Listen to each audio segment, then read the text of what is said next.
What is up, everybody?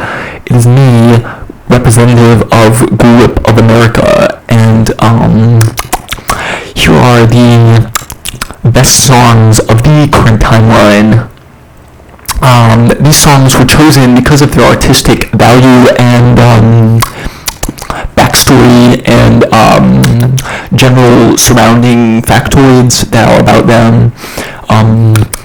These struggling and financially tortured artists truly provide us with a doorway into their bohemian lifestyles and their unconventional ways of finding a living and unconventional songwriting tactics and stuff like that.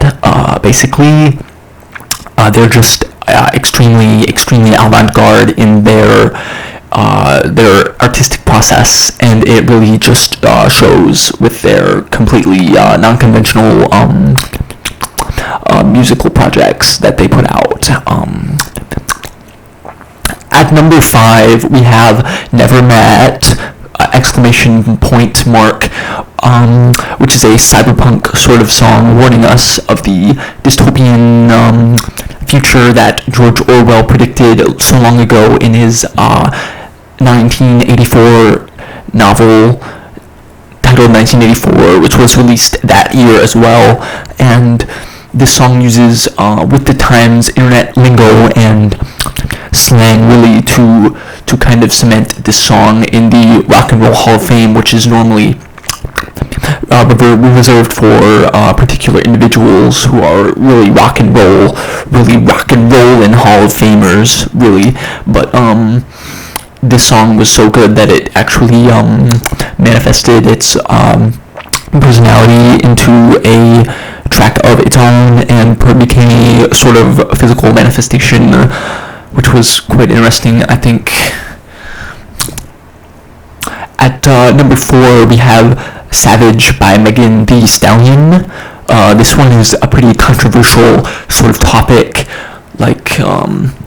because Megan is an artist who was shot recently after the scandal came out that Stallion is actually an uncastrated male horse, while Megan is female, which makes absolutely no fucking sense at all, but whatever. I suppose that is okay because freedom of expression. And Megan went in an interview and also stated that stallions were her favorite animal and that people said she looked like a stallion because she had a massive horse cock, because she is black and all black people have large penises, which is what Family Guy has taught me. Just sort of something that I have come to understand and something that you all will have to accept as well, making this one of the greatest songs ever to exist.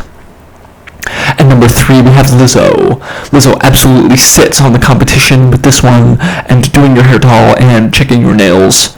Fat bitch alert, someone call the fat bitch police. Please, Lizzo. One time I saw this pretty funny meme.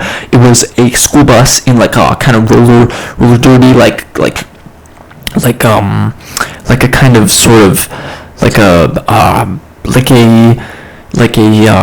motocross event, sort of kind of like a demolition derby. That's the word I was looking for. A demolition derby sort of event where the bus was doing a wheelie, which is pretty uncharacteristic of a school bus because it just would not happen usually. But the caption was really funny, and it said, "If Lizzo was born in the 1940s," which implies that the bus is segregated, and Lizzo weighs a lot, so that she would be in the back of the bus and also weighing down the bus, so the front would stick up, which I thought was pretty humorous, I thought, I just thought that was pretty funny. At number 2, we have Hefner by Tangerine Mongoloid, which is just a really interesting sort of song that exists in the hemisphere of music. It talks about the divide in caste systems all across America, with the Hutus and the Tutsi individuals, and the Dutch rubber trees, and the Mayan gold, the cursed Mayan Incan gold of Latin American cultures, which I thought was quite interesting.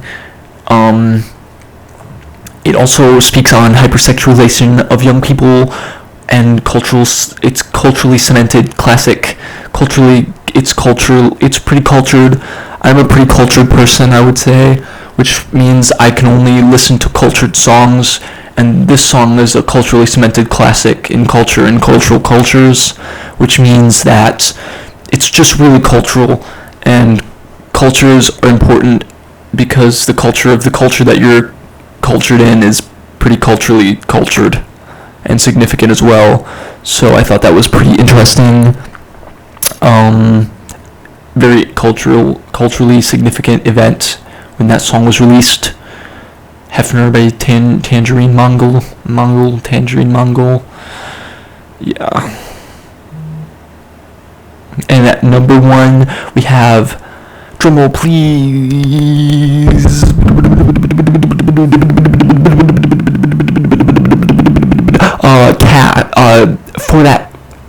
for that Cash asterisk by PP Cocaine. I really, this artist is just a really really interesting artist. They speak on a lot of like extremely important issues nowadays. I couldn't really just choose one of this artist's songs because they all really speak to me in different ways. Whenever I listen to her songs, I become physically sick, and I think that's just because it's just so good. I think probably that's what it is. It really, you know, you found a good song when it's just hard to listen to, basically. It's really interesting, I think, that this song, like so the young children are exposed to this kind of media, which is good. The explicit language is just something that kids need to learn at that age, and also they have to really just discover their sexualities at a very young age, which is why we should push them to decide what gender they are, because gender is real. It's fake. Gender's fake. Gender's real. Gender is in fact real. Gender's actually fake. Gender's real. You can be whatever gender you want, but gender's fake. You can be whatever gender you don't want to be, but it's real. I really like how PP Cocaine sings like a goat. It's like a culture thing, I think, probably, from what area of the world she's at.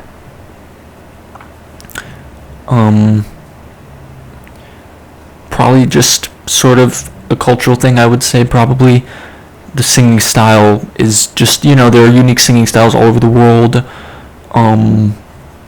which is just interesting, I think, probably. The song is pretty good. For that Cash is a really good song. Unfortunately, there is only a snippet of the song actually available.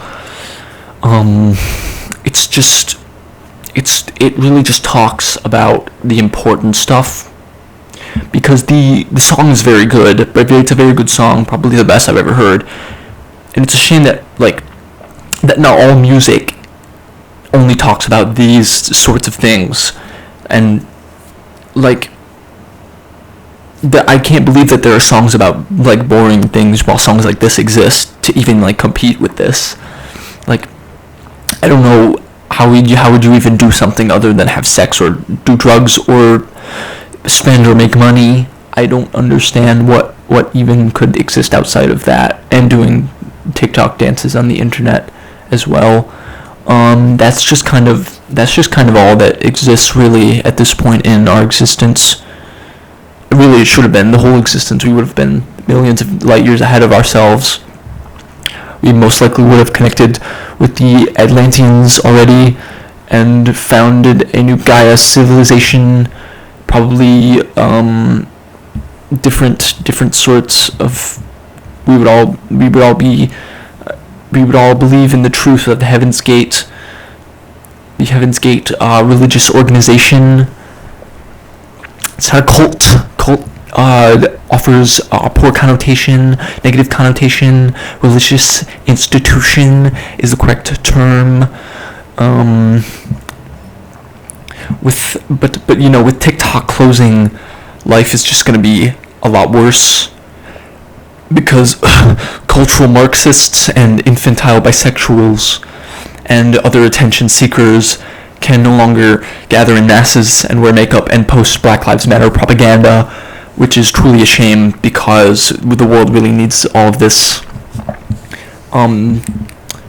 Especially the wear makeup and the cultural Marxists and the bisexuals and the attention hunters, because they just need our attention and they need our sort of we just have to give them money, I think, which is really which is a quite interesting sort of societal construct that we have.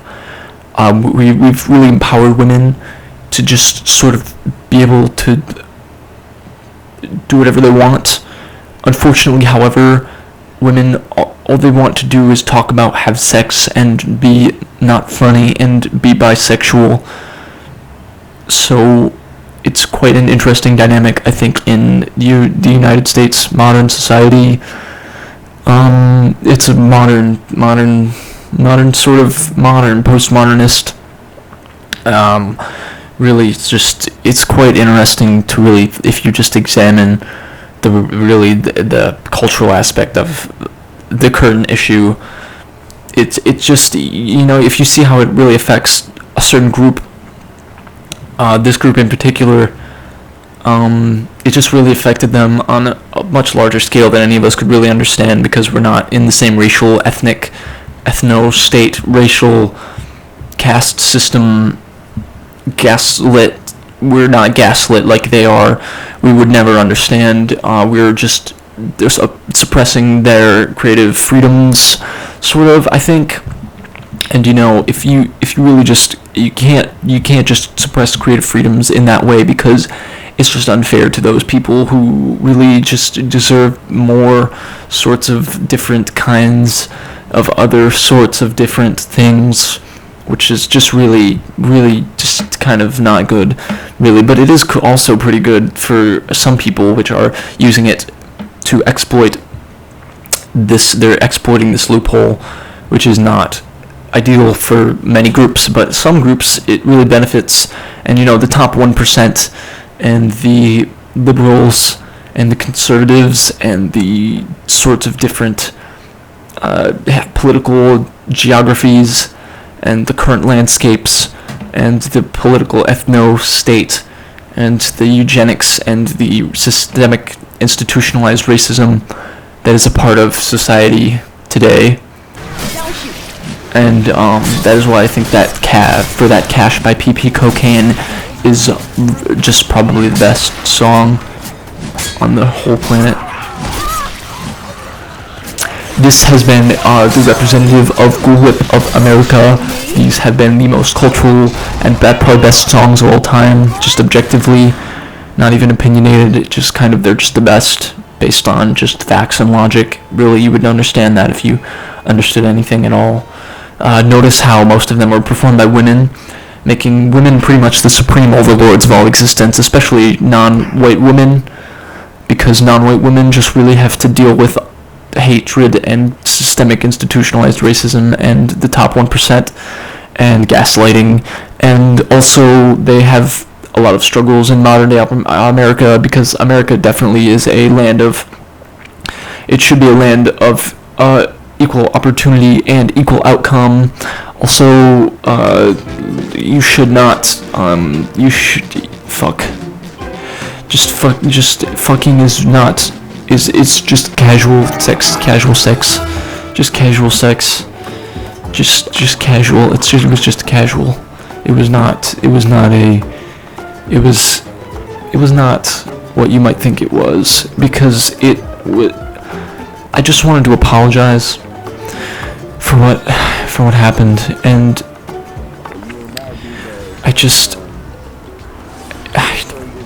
I was not in a good place at the time, and I understand now that what I did was hurtful, and I don't expect you to forgive me, and I hope I can move on and continue making content while this is all going on. And I just hope that